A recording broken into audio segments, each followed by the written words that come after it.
오늘 아침 전북권 주요 뉴스입니다. 충남 등 인접지역 발병으로 우려가 컸던 AI가 결국 도내에서도 또 발생했습니다. 확산을 막기 위한 조기 방역에 비상이 걸렸습니다. 박근혜 대통령의 퇴진을 촉구하는 목소리가 정치권은 물론 노동계와 종교계 등 사회 전반으로 확산되고 있습니다. 연말 연시를 앞두고 어려운 이웃을 돕기 위한 사회복지 공동모금회 활동이 시작됐습니다. 사랑의 온도탑도 곧 설치됩니다. 절기상 소설인 오늘 전라북도 지역은 낮부터 초겨울 추위가 기승을 부리겠습니다. 여러분 안녕하십니까? 전주 MBC 뉴스투데이입니다. 박 대통령 퇴진 촉구 시국 선언이 각계각층으로 확산되고 있습니다. 대통령 탄핵이 정치권의 당론으로 정해진 가운데 새누리당 정운천 의원도 탄핵을 주장하고 나섰습니다. 이종유 기자입니다. 지난 주말 전주에서 열린 전북 도민 결의대회에는 10,000명이 넘는 도민들이 나와 대통령 퇴진을 한 목소리로 외쳤습니다. 전북 시국회의는 퇴진 요구를 거부할 경우 더욱 강력한 투쟁에 나설 것이라고 밝혔습니다. 저희 시국회의만 해도 70개 단체가 돼 있는데 앞으로 곧 100단체가 형성될 걸로 지금 생각이 돼서 계속해서 확산이 좀 되고 있는 것을 뚜렷하게 좀 느끼고 있습니다. 대한예수교 장로회 전북노회 등 기독교 26개 단체는 전북 기독행동을 결성하고 헌정 파괴와 국정농단의 주범 박근혜 대통령의 즉시 퇴진과 세월호 참사 진상규명, 그리고 정치권은 국민의 명령에 따라야 한다고 요구했습니다. 지역 정치권은 여야 한 목소리로 박 대통령 탄핵을 주장했습니다. 민주당 전북도당은 박근혜 대통령 퇴진 국민주권운동본부 현판식을 갖고 퇴진운동을 가속화하겠다고 밝혔습니다. 당력을 집결해서 퇴진운동을 적극적으로 벌려나가겠습니다. 새누리당 정운천 의원도 박 대통령 탄핵에 찬성 의사를 밝혔습니다. 정운천 의원은 국민적 요구에 따라 헌법적 틀 안에서 조속히 탄핵 추진이 필요한 상황이라며 탄핵 절차가 진행되면 찬성표를 던질 것이라고 밝혔습니다. 지금 현재 이 상황에서 탄핵이 추진되면 거기에 따라서 해야죠. 찬성합니다. 국민의당 김광수 도당위원장도 대통령 탄핵에 대한 중앙당 당론에 도내 의원들 모두 적극 찬성한다며 탄핵 추진에 예외 없이 동참할 것이라고 밝혔습니다. MBC 뉴스 이종휴입니다. 충북과 전남에서 잇따라 터져나오던 AI가 도내에서도 발병했습니다. 김제 금구의 한 오리 농장에서 집단 폐사가 발생해 살처분이 진행되고 있습니다. 먼저 유룡 기자의 보도입니다. 김제시 금구면의 한 오리 농장에서 살처분이 진행되고 있습니다. 오리 17,000마리를 포대자루에 담아 구덩이에 파묻을 준비를 합니다. 방역당국은 100여 마리가 집단 폐사했다는 농장주의 신고에 따라 검사한 결과 AI가 유력해 예방적 살처분이 불가피하다고 밝혔습니다. 간이 키트 검사를 해가지고 5개 중에 4개가 나왔거든요. 그동안에 저희들이 간이 키트 양성 나온 것들은 전부 현재까지는 고병원성 AI로 판명이 됐습니다. 일단 농장 근처 두월천에 머무는 철새가 바이러스를 옮긴 것으로 추정하고 있지만 재발 가능성도 면밀히 조사하고 있습니다. 철새들의 이동 경로상에 위치한 해당 농가에서는 2년 전에도 AI가 발병한 적이 있는 것으로 확인됐습니다. 전라북도는 AI 바이러스가 도내 최대 양계 밀집 지역인 김제 용지로 퍼질 경우 막대한 피해가 예상된다며 비상 방역 태세에 돌입했습니다. 해당 농장 반경 5km 이내에 닭과 오리 200만 수 이상이 사육되고 있어 만일의 경우 큰 피해로 이어질 수 있습니다. 막대한 또 인력 투입, 또 엄청난 손실 비용이 발생합니다. 그래서 사전에 방역 차단을 철저히 해서 정부는 지난주 충북과 전남 등지에서 6건의 AI가 잇따라 발생하자 전국적으로 가금류 이동 중단 명령을 내렸지만 바이러스 확산을 막기에는 역부족이었습니다. MBC 뉴스 유룡입니다. 하림과 동호 등 양기업체가 밀집한 전라북도는 지난 10년 동안 AI가 5차례 발생해 1,500억 원이 넘는 피해가 났습니다. 바이러스가 확산될 경우 걷잡을 수 없는 피해가 우려돼 초기 방역이 시급한 과제입니다. 이경희 기자의 보도입니다. 지난 2014년 1월 고창에서 발병한 AI는 전국 60여 개 시군으로 퍼져나가 막대한 피해를 야기했습니다. AI는 이듬해까지 소멸되지 않았고 급기야 도내 최대 양계단지인 김제 용지에 전염돼 240만 마리의 닭과 오리가 매몰됐습니다. 네, 2014년, 15년 연속해서 발생을 해가지고 우리 도는 살처분 보상금이라든가 235억 원의 피해를 봤습니다. 지난 10년 동안 5차례나 발생한 AI로 양계 사업은 기반이 흔들릴 정도로 타격을 입었고 정부와 지자체는 보상금과 재입식 지원금으로 막대한 자금을 쏟아부어야 했습니다. 지난 2006년 100만 마리 이상이 살처분돼 352억 원이 농가에 지원됐고 2008년에도 542만 마리가 살처분돼 810억 원이 소요됐습니다. 이후 3차례 더 일어난 AI로 지금까지 지급된 보상금 등은 무려 1,523억 원에 달합니다. 닭과 계란, 오리고기 소비 위축으로 인한 치킨집 등 관련 산업의 피해도 컸습니다. 그러니까 오리 쪽에서 주로 좀 나오고 있는 걸로 보여지는데요. 하여튼 좀 염려스럽고 좀 걱정스럽고 그렇습니다. 유례 없이 빠른 전염력과 인체 감염 가능성이 제기되는 이번 AI가 과연 어떤 피해를 불러올지 우려가 커지는 가운데 바이러스 확산을 차단할 특단의 대책이 시급해 보입니다. MBC 뉴스 이경입니다. 급증하는 가계대출에 대한 경고음이 계속되고 있습니다. 더 큰 문제는 공식 가계대출에는 잡혀있지 않지만 실제 서민에게 부담을 주는 빚이 또 있다는 점인데요. 이 역시 규모가 천문학적입니다. 정태우 기자입니다. 한국은행이 밝힌 지난 9월 기준 전라북도 가계대출 규모는 21조 2,900억 원. 한 달 사이 2,300억 원이 증가했고 올 들어서만 1조 5천억 원이 늘었습니다. 도민 한 사람당 약 1,200만 원, 4인 가족을 기준으로 하면 가구당 빚이 5천만 원에 육박하는 것입니다. 연간 실질소득 증가율이 1%에도 미치지 못하는 상황에서 빚은 10%씩 늘고 있다는 것인데 사실상 빚으로 생활하는 가정이 급증하고 있음을 시사합니다. 상호금융, 제2금융권 거래를 더 많이 하시다 보니까 향후에 금리 인상이 가시화된다면 그만큼 이자 부담이 더 가중화될 수 있는. 더 큰 문제는 통계에 잡혀있지 않은 빚이 또 있다는 점입니다. 현재 도내 자영업자들이 떠안은 사업자 대출은 가계대출의 절반 수준인 10조 원대로 추정되고 있습니다. 더불어 건물주 입장에서는 사실상 빚일 수밖에 없는 전세 보증금 규모 역시 같은 규모인 10조 원대에 달하는 것으로 보여집니다. 전문가들은 부동산 경기 침체가 시작될 경우 가계 재정의 연쇄적 붕괴를 촉발시킬 수 있다고 경고합니다. 사실은 주택 가격이 떨어지면 문제예요. 그래서 주택 가격이 떨어졌기 때문에 예전에 2008년도 서브프라임 모기지 사태가 딱 그 구조거든요. 국내외 경기 유동성이 급증하고 있는 요즘 소득 대비 부채 규모에 대한 관리가 무엇보다 시급한 상황입니다. MBC 뉴스 정태우입니다. 내일부터 다시 추위가 찾아온다고 합니다. 난방비가 많이 드는 겨울이면 어려운 이웃들은 더욱 힘든 나날을 보낼 수밖에 없는데요. 연말연시 우리 주변의 이웃을 돕기 위한 성금 모금이 본격적으로 시작됐습니다. 한범수 기자의 보도입니다. 치매 노인 10명가량이 모여 생활하는 전주의 한 요양원. 영세한 시설이라 기업이나 고액 기부자의 관심에서 벗어나 있다 보니 한 달 후원 금액이 10만 원도 채 되지 않습니다. 정부 지원금을 직원 급여와 시설 관리에 빠듯하게 쓰고 나면 노인들을 위한 제대로 된 프로그램 하나 마련하기 어려운 실정입니다. 제가 다 힘드신 분들이고 장애를 가지고 계신 분들이라 대형 버스 같은 게 하나 필요해요. 근데 그런 걸 임대하기에도 너무 부족하고. 이처럼 사정이 어려운 복지시설이나 이웃을 돕기 위한 연말연시 모금 운동이 시작됐습니다.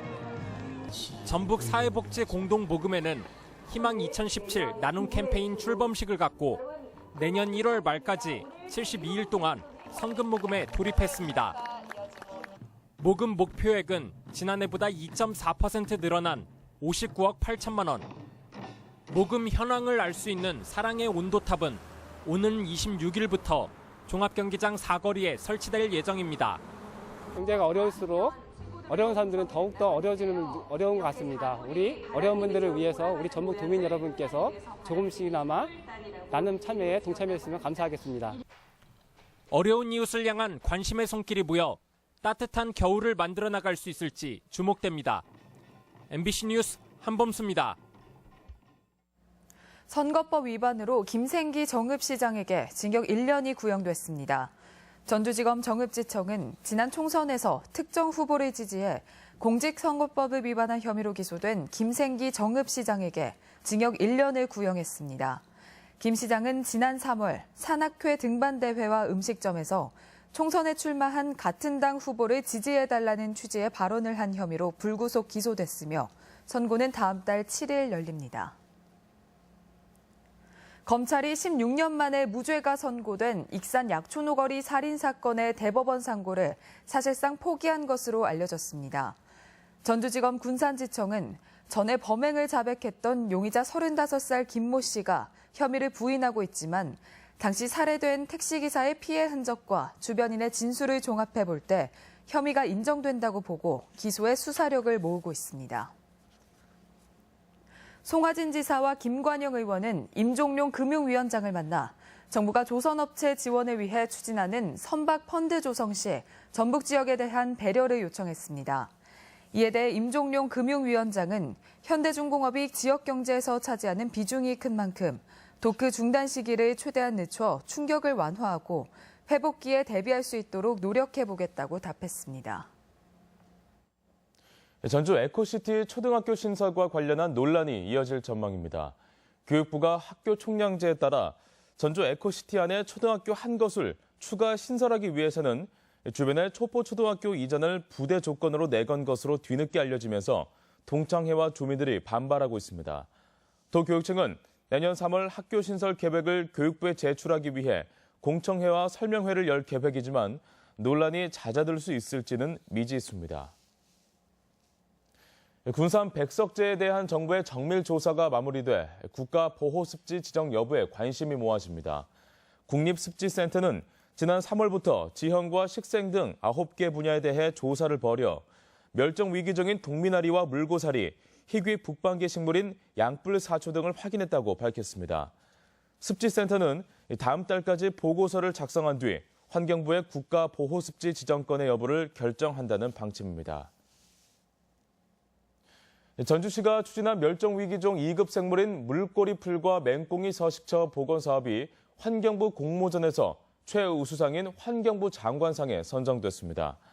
물꼬리풀과 맹꽁이가 서식하고 있는 전주 인우동 기린공원은 불법 경작으로 산림 훼손이 심하고 쓰레기가 방치돼 있었지만 지난해 전주시가 시민들의 생태학습장으로 복원했습니다. 1차전 승리로 아시아 정상 탈환에 유리한 고지를 점한 전북현대가 현지 적응 훈련에 나섰습니다. 전북현대는 오는 26일 아라인과의 아시아 챔피언스 리그 2차전에 대비하기 위해 지난 20일 아랍에미레이트로 조기 출국해 어제부터 본격적인 현지 적응 훈련을 시작했습니다. 축구 팬들도 10년 만에 정상 탈환에 힘을 실어주기 위해 200여 명이 항공편을 예약하는 등 600명이 응원전에 나설 예정입니다. 전라북도가 2016년 국가안전대진단 평가 결과 전국 최우수 기관으로 선정됐습니다. 전라북도는 그동안 진단 전문성과 효율성을 높이기 위해 민간 전문가와 함께 교량과 대형 건축물, 위험시설물 등 4,900여 곳에 대해 안전관리 조치를 강화했습니다. 또한 재난위험시설에 대한 진단비 지원과 산업단지 재난안전 유관기관 협약 등 지역 특성에 맞는 시책을 발굴했습니다. 전주시가 수도요금 체납자에 대한 강제징수에 돌입합니다. 전주시 맑은물 사업본부는 다음 달 말까지를 상하수도 체납요금 특별징수기간으로 정하고 500만 원 이상 고액 체납자와 상습 체납자는 부동산과 차량 등 재산을 압류 조치하기로 했습니다. 전주시 수도요금 체납액은 33만 9천 세대에 20억 원가량입니다.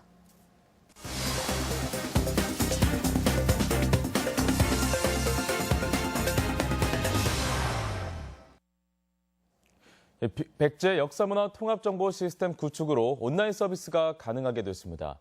시군별로 겨울철 대설과 한파 등에 대비한 자연재해 예방 대책이 추진됩니다. 지역 소식 김한광 기자입니다.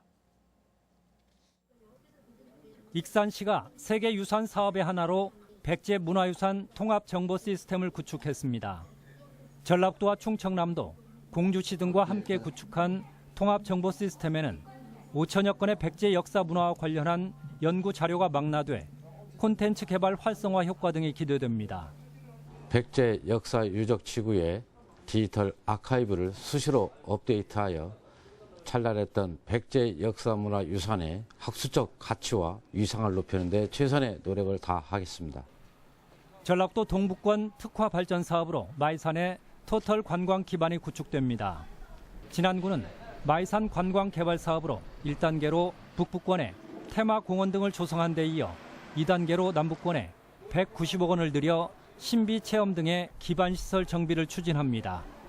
마이산 종합 개발 계획을 수립하고 자체 예산과 전라북도 동북권 발전 사업을 마이산에 집중 투자하였습니다. 어린이 행복도시 군산시는 시정에 어린이들의 창의적인 의견을 반영하고 홍보대사 역할을 수행하게 될 어린이 리포터 5명을 위촉해 공식 활동에 들어갔습니다. 장수군이 내년 3월 15일까지 유관기관 합동 설해대책 상황실을 운영합니다. 남원시도 같은 기간 대한적십자사 등 7개 유관기관과 제설 작업 계획은 물론 취약계층 보호활동 강화, 농작물 피해와 상수도 동파 예방 대책 등을 공동 추진합니다. 유관기관 및 단체와 협력을 통하여 겨울철 자연 재난으로부터 시민들의 피해가 최소화될 수 있도록 노력해 나가겠습니다. 완주군 여성 새로 일하기 센터가 미취업 여성 일자리 창출에 적극 나섭니다. 이를 위해 관내 7군데 여성 친화기업과 1명에 300만 원의 보조금을 지원하는 방식으로 내년에 모두 20명의 여성 사원을 채용하기로 하고 업무 협약을 체결했습니다. MBC 뉴스 김한과입니다. 김무성 전 새누리당 대표가 어제 전북대학교를 방문할 예정이었지만 총학생회 반발로 취소됐습니다. 김 전 대표는 어제 전북대에서 4차 산업혁명과 대한민국의 미래라는 주제로 기조연설을 할 예정이었지만 총학생회가 학교 측에 강연 반대 입장을 전달하면서 일정을 취소했습니다. 도교육청이 유치원 원화 모집 원칙을 철저히 지켜줄 것을 당부했습니다. 전라북도 교육청은 공사립 유치원은 특수교육 대상자를 100% 수용해야 하며 특히 공립유치원은 법정 저소득층 자녀는 100%, 다자녀 가정을 포함한 사회적 배려 대상자는 50% 이상 반영해야 한다고 밝혔습니다. 또 사립유치원은 법정 저소득층과 다자녀 가정, 장애 부모 자녀 등을 정원의 30% 이상 선발해야 합니다. 수능을 마친 고3 수험생들을 대상으로 금융교육이 실시됩니다. 금융감독원 전주지원은 예비 대학생과 사회인을 위한 금융이야기라는 주제로 어제부터 한 달 동안 도내 20개 고등학교 총 3,700여 명의 고3 학생들을 대상으로 교육을 진행한다고 밝혔습니다. 우리 지역 행사와 문화 소식입니다. 전주시립극단이 다음 달 2일까지 덕진예술회관에서 수험생들을 위한 특별 공연 맹진사댁 경사를 선보입니다. 익산 다큐 영화제가 내일부터 사흘간 익산 공공영상미디어센터에서 열립니다. 젊은 국악인들로 구성된 다음 국악관현악단이 오늘 우진문화공간에서 창단 연주회를 갖습니다. 5개 시군 교육지원청 소속 어머니 합창단이 한자리에 모이는 정기 연주회가 내일 익산 예술의 전당에서 있습니다. 소주의 역사를 살펴볼 수 있는 전시회가 완주 대한민국 술테마 박물관에서 열리고 있습니다. 전주시는 오는 27일까지 전주푸드 직매장 3곳에서 김장채소 직거래 장터를 운영합니다. 전주국제영화제가 내년에 개막할 영화제 자원활동가 지프지기를 모집합니다. 군산시는 내일 예술의 전당에서 2017년 수능 가채점 분석과 최종 지원 전략 설명회를 개최합니다. 전주교육지원청은 오늘 자녀 진로 결정을 위한 부모 역할에 대해 학부모 교육을 진행합니다. 전주시 열린 시민강좌가 오늘 시청 강당에서 방송인 김병조를 초빙해 명심보감에서 배우는 행복한 삶을 주제로 진행됩니다. 날씨 전해드립니다. 절기상 소설인 오늘 전라북도 지역은 낮부터 초겨울 추위가 기승을 부리겠습니다. 낮 최고 기온은 전주 8도, 장수 7도 등 7도에서 8도의 분포로 어제보다 6에서 7도가량 낮겠고 바람도 강하게 불면서 체감 온도는 이보다 더 떨어지겠습니다. 풍랑주의보가 발효 중인 가운데 바다의 물결은 서해 남부 전 해상에서 2에서 4m로 매우 높게 일겠습니다.